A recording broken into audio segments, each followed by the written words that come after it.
Welcome to Quick Audiobooks, your go-to channel for powerful insights and transformative lessons. Today, we dive into the timeless wisdom of Robert Greene's masterpiece, The 48 Laws of Power. The Power Game, a history unfolding. Whether we acknowledge it or not, humans are perpetually engaged in a complex dynamic, the struggle for power.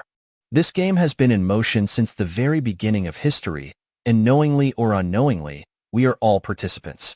Sometimes, the power struggle erupts in overt violence, but more often it unfolds indirectly, with subtle maneuvers in the shadows. The critical question is this: do you understand the underlying principles of this game, and are you actively shaping your role to achieve your goals? Some choose to ignore it entirely, deluding themselves into believing they can opt out. Others might denounce the game as inherently evil and uncivilized, a relic of a bygone era. These individuals become easy targets for those who embrace the intricacies of power. Others, like domineering bullies or captivating business leaders, seem to have an innate aptitude for power, wielding it effortlessly. But the game isn't rigged in their favor. Their skills are acquired through observation and strategic participation.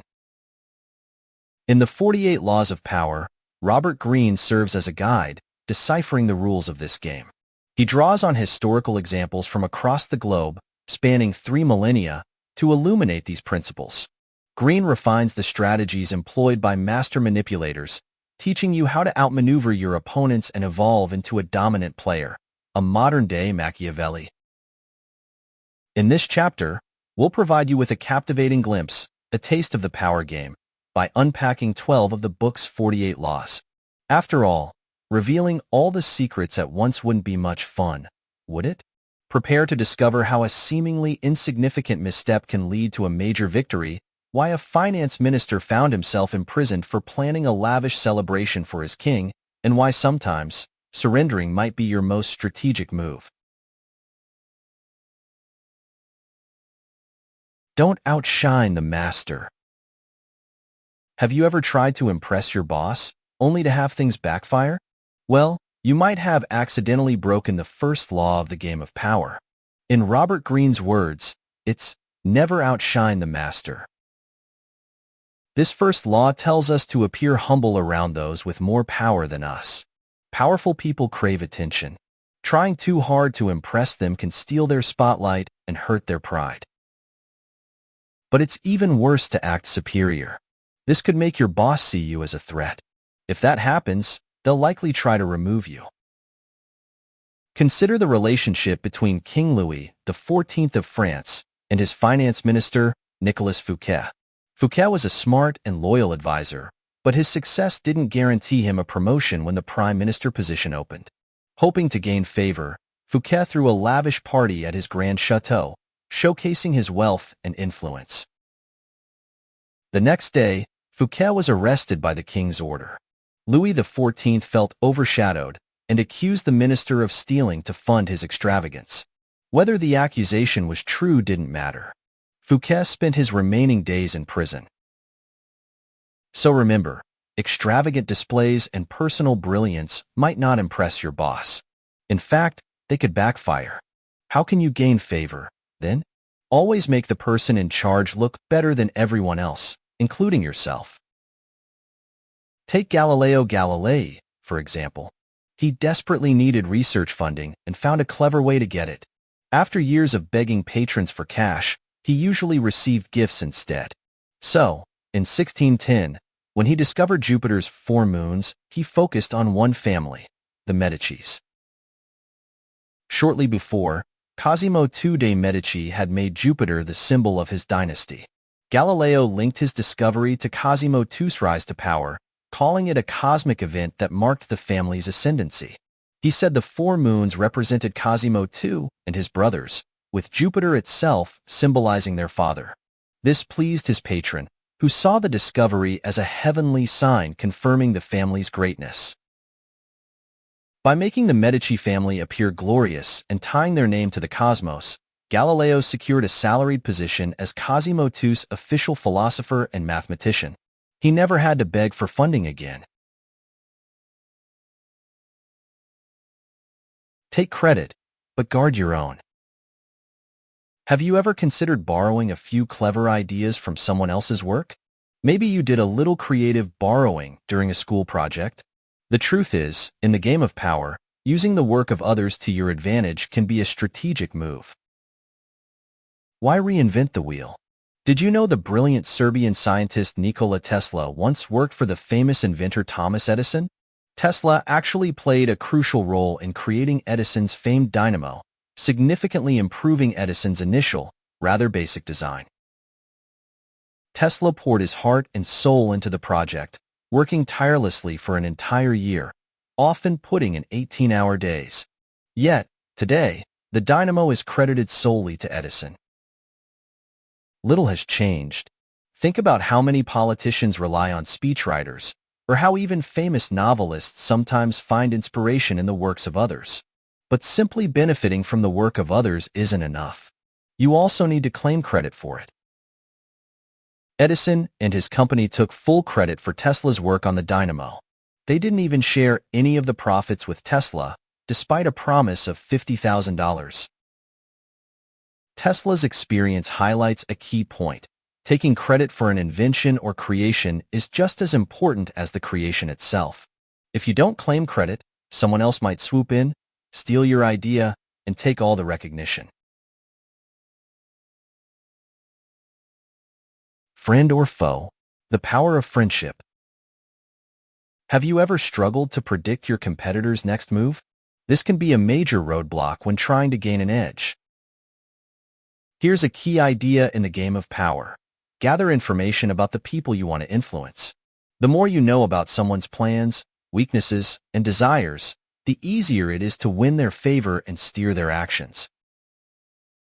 Take the art dealer Joseph Devine. In 1920, he set his sights on making the industrialist Andrew Mellon a client. Mellon was a tough nut to crack, so Devine came up with a plan. He bribed Mellon's staff to leak information about their boss. When Mellon traveled to London, Devine followed him. By coincidentally showing up at the same art gallery, Devine was able to strike up a conversation with Mellon. Armed with his insider knowledge of Mellon's tastes, Devine easily gained favor by creating a connection over their shared love of art. The encounter ended positively, and Mellon soon became Devine's top client.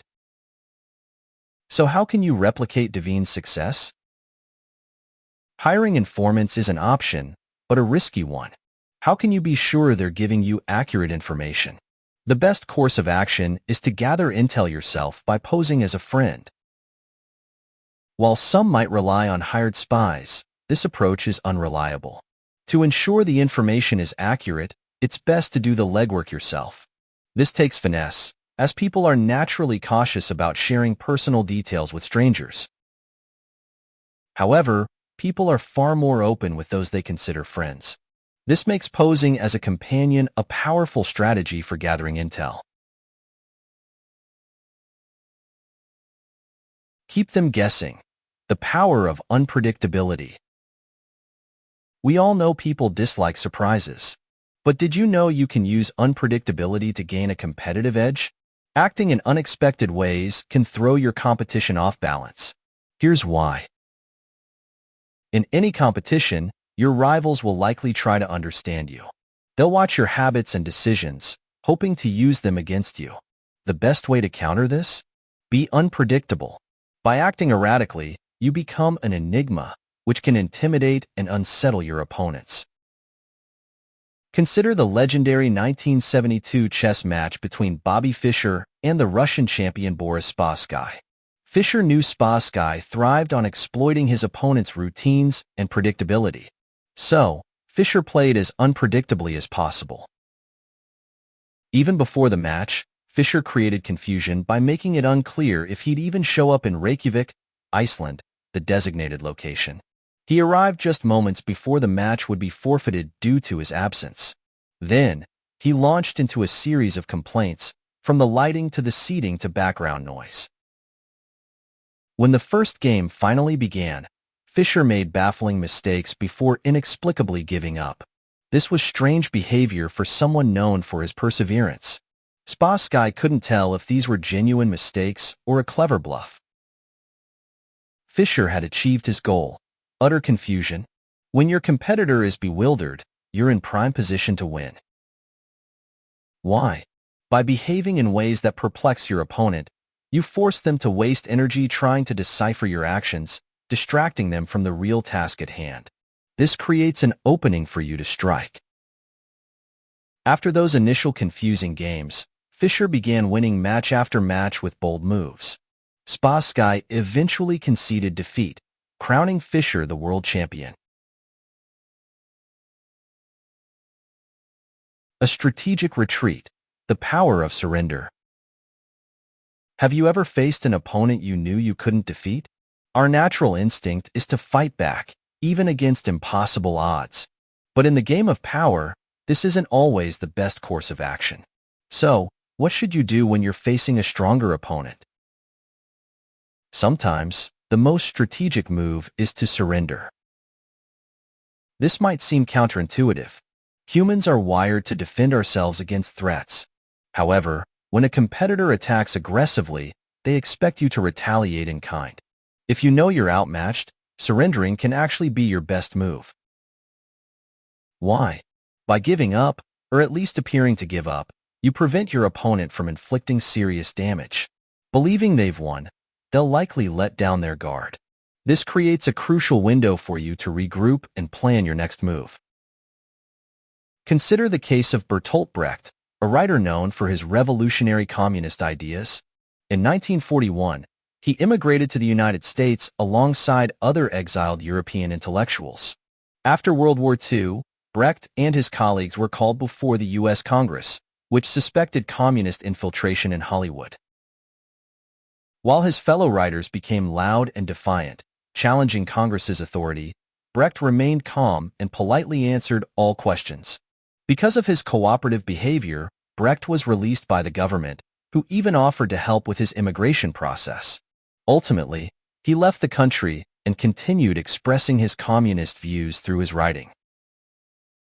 What about his stubborn friends?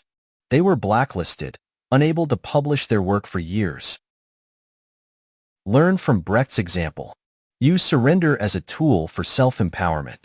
Focus on building long-term strength rather than sacrificing everything for a fleeting moment of glory.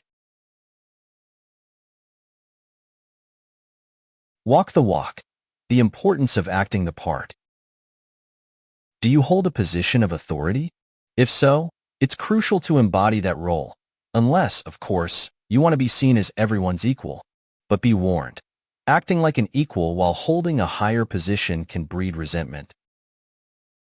Consider Louis Philippe, King of France in the 1800s. He disliked royal ceremonies and the traditional symbols of power. Rejecting these formalities, he wore a casual hat and carried an umbrella instead of a crown and scepter. He even shunned other royals, preferring the company of bankers. This behavior backfired spectacularly. Both the rich and the poor despised him. The wealthy saw him as an unsuitable king, while the poor felt a distant ruler who didn't prioritize their needs. Even his banker friends disrespected him, realizing they could treat him poorly without consequence. This public contempt eventually led to an uprising that forced him to relinquish the throne. People generally distrust leaders who act like equals. It suggests dishonesty, as they might suspect your modesty is a ploy to mask your privileges. So, what's a better approach? Use the royal strategy, project an air of authority to be treated as such. By believing and behaving as someone superior, others will likely follow suit. They'll assume your confidence has merit and justifies your position. Christopher Columbus provides a great example. He conducted himself with the demeanor of royalty, and most people perceived him that way. In fact, it was his self-assured interactions with the Spanish royal family that ultimately convinced them to fund his voyages.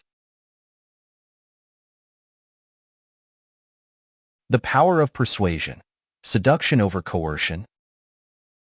Imagine yourself as Zhuge Liang, the brilliant strategist for the ancient Chinese state of Shu. War has erupted, with King Menghua from the south launching an invasion. Your mission? Stop him and save China. But before considering your strategy, it's crucial to understand what to avoid. Force and coercion, while seemingly easy solutions, are ultimately unwise. Employing brute strength breeds resentment. Liang understood this. He could have crushed the invading army, but victory wouldn't guarantee peace. Why? Menghua, defeated by force, would likely harbor resentment towards China and Liang personally. This lingering animosity would necessitate constant vigilance, draining resources and fostering paranoia. Seduction is a more effective approach. Humans are emotional creatures. By appealing to their emotions, you can influence their actions, guiding them towards your desired outcome, willingly. This can be achieved by initially presenting a threat, creating an expectation of punishment, and then surprising your opponent with kindness. When Menghua invaded, Liang captured him and his entire army. Separated from his soldiers, Menghua braced himself for the worst. Instead, he was treated with surprising hospitality, offered delicious food and wine. While releasing his soldiers, Liang presented a condition for Menghua's freedom. If captured again, Menghua would have to bow to the Chinese king. True to his word, Liang captured Menghua several more times, but always released him. Finally, on the seventh capture, Menghua surrendered himself and his kingdom, bowing before Liang. Despite the clear threat of death, Liang consistently treated Menghua with respect. This unexpected kindness fostered gratitude and a sense of obligation. Ultimately, Menghua's emotions swayed him to surrender of his own free will. Friends or foes? The power of alliances. Stuck in a professional jam? Reaching for your friends for support might seem like the natural instinct. After all, who better to navigate a difficult situation than someone you trust? But here's a surprising idea. Consider looking elsewhere. Relying solely on friends can be a strategic misstep. Why? Because friends are more likely to compare themselves to you, potentially breeding envy and resentment towards your success. The smarter move might be to create some professional distance. Chinese history offers a cautionary tale. Many emperors were assassinated by their closest friends, often those they had promoted to powerful positions as generals. Aware of this danger, Emperor Sung took a different approach in 959. He cleverly invited all his generals, who also happened to be friends, to a grand banquet. There, he showered them with wealth and estates, essentially encouraging them to retire in comfort.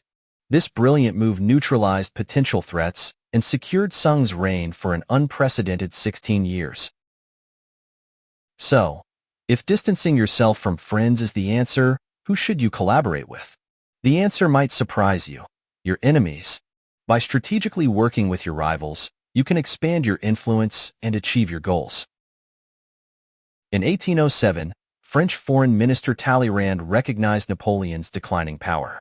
Determined to overthrow him, Talleyrand needed a strong ally for this risky plan. Surprisingly, he found the perfect partner in Joseph Fouché, the head of the secret police and Talleyrand's longtime political rival. Despite their past animosity, both men shared a common goal: Napoleon's downfall and a new leader for France. This unlikely partnership proved effective. While Talleyrand sabotaged Napoleon's diplomacy with Russia, Fouché secretly collaborated with the English to further weaken the emperor's position. Ultimately, Napoleon was dethroned. While Fouché's own influence waned, Talleyrand rose to become a prominent minister in the new government. Acted out: the power of action over argument. Have you ever engaged in a heated, late-night debate that ends with your opponent grudgingly admitting defeat? While such victories might feel satisfying, especially against stubborn individuals, here's a surprising truth. These arguments are often a waste of time and potentially risky, particularly when dealing with powerful figures. Trying to convince others solely through logic and debate is an ineffective strategy. In fact, it can be dangerous. Consider the Roman consul Mucianus in 131 BC. He was on a campaign to conquer the Greek city of Pergamus. To breach the city walls, he needed a massive ship mast converted into a battering ram. However, the engineer assigned the task knew a smaller mast would be more effective. He argued his point with the soldiers, insisting they bring the smaller mast to the consul. He was objectively correct. A smaller mast would have worked better. But facts didn't matter. For his trouble, the engineer was punished, stripped naked and whipped to death. This story illustrates that simply being right and voicing your opinion isn't enough. A more successful approach is to convince people through clever actions. With some creative thinking, you can often find ways to see your ideas implemented while subtly persuading your opponent that they were the one with the winning suggestion. Sir Christopher Wren, the renowned 17th-century British architect, is a prime example. He was commissioned to design a town hall for Westminster. However, the project encountered a hurdle. The mayor, fearing the building might collapse and crush his office located on the ground floor, demanded the addition of 2 extra support columns. Wren knew the mayor's concerns were unfounded, but rather than arguing the point, he simply built the columns. Years later, during renovations requiring high scaffolding, builders discovered that the columns stopped just before reaching the ceiling. They weren't actually supporting the building at all. The cunning Wren had avoided a pointless argument while ultimately proving his point. The unnecessary pillars were eventually removed. A calculated request, appealing to desires over generosity. Securing power requires collaboration. How you ask for help, however, is critical. While appealing to someone's kindness might seem ideal, it's often a flawed strategy. Consider the tale of an Italian prince from Lucca in the 15th century. He initially rose to power with the backing of the influential Poggio family. However, upon gaining power, he neglected the Poggios, focusing solely on his own ambitions. This betrayal unsurprisingly fueled resentment. The Poggios began plotting with other families to overthrow the prince. But before resorting to violence, Stefano Poggio proposed a diplomatic approach. He met with the prince, revealing the planned rebellion and reminding him of the Poggios' past support. Tragically, the prince's response wasn't a change of heart or fair compensation. He invited the Poggios to his palace, then imprisoned and executed them, including Stefano. This story underscores the unreliability of relying solely on people's goodwill. A more effective approach is to tap into their personal motivations, their wants and needs. The challenge lies in recognizing these desires, as people often struggle to see beyond their own perspective. In the 16th century, Portuguese missionaries in Japan desperately sought to build relationships and convert the population to Christianity. Their efforts failed. While they attempted to appeal to Japanese interests, they were too fixated on their religious goals to truly understand what mattered to the Japanese people. The Dutch, who arrived in Japan a century later, demonstrated a far more successful strategy. They recognized that the Japanese desired trade agreements opening doors to European markets, something the Dutch could offer.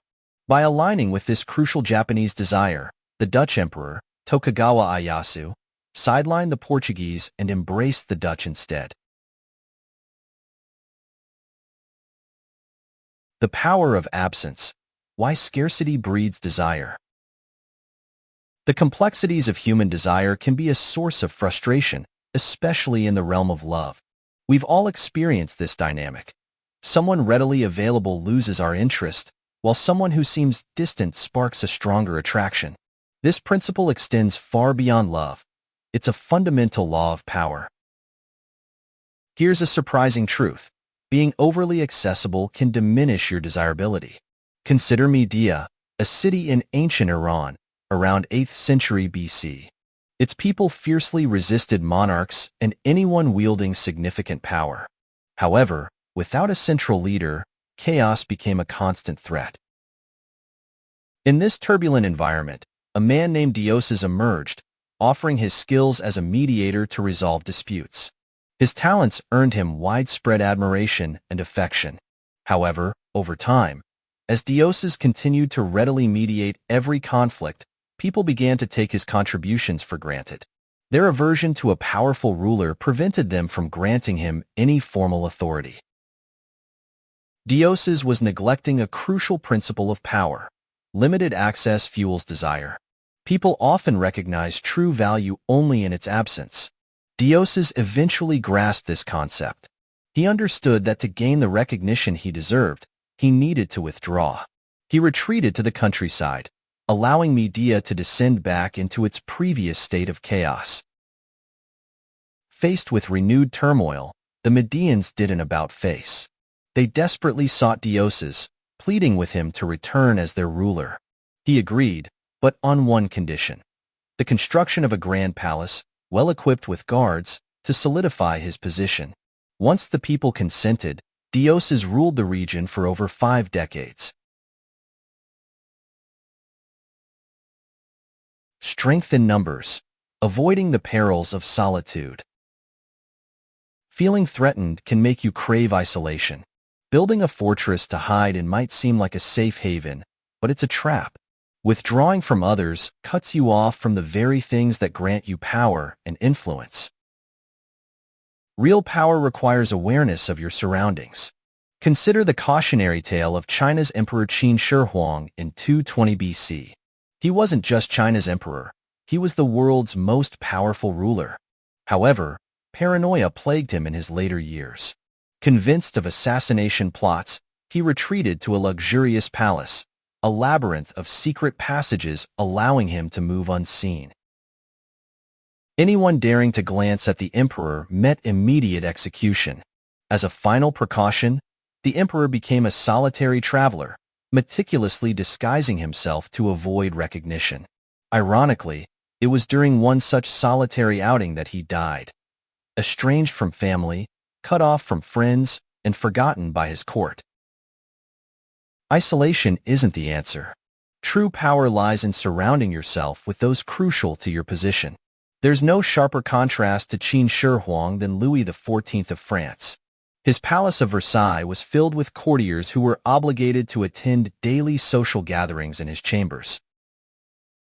These aristocrats had previously rebelled against the growing power of the king, who had stripped them of their independent governing rights. Naturally, they were unhappy with these changes. However, by keeping them under his watchful eye within his chambers, Louis effectively neutralized their rebellion. He could manipulate them and distribute favors, turning them into eager supplicants vying for his approval. The constant contest, power throughout history. Whether you recognize it or not, the struggle for power is an ever-present force. You can choose to ignore this dynamic, but it won't disappear. The wisest approach is to understand the underlying principles and participate strategically. Historically, power has been wielded through conquest and dominance. While modern societies operate differently, the fundamental human desire for control and influence remains. By studying the successes and failures of past power struggles, you can equip yourself to become a significant player in this ongoing dynamic. Thank you for listening. Quick audiobooks. The end.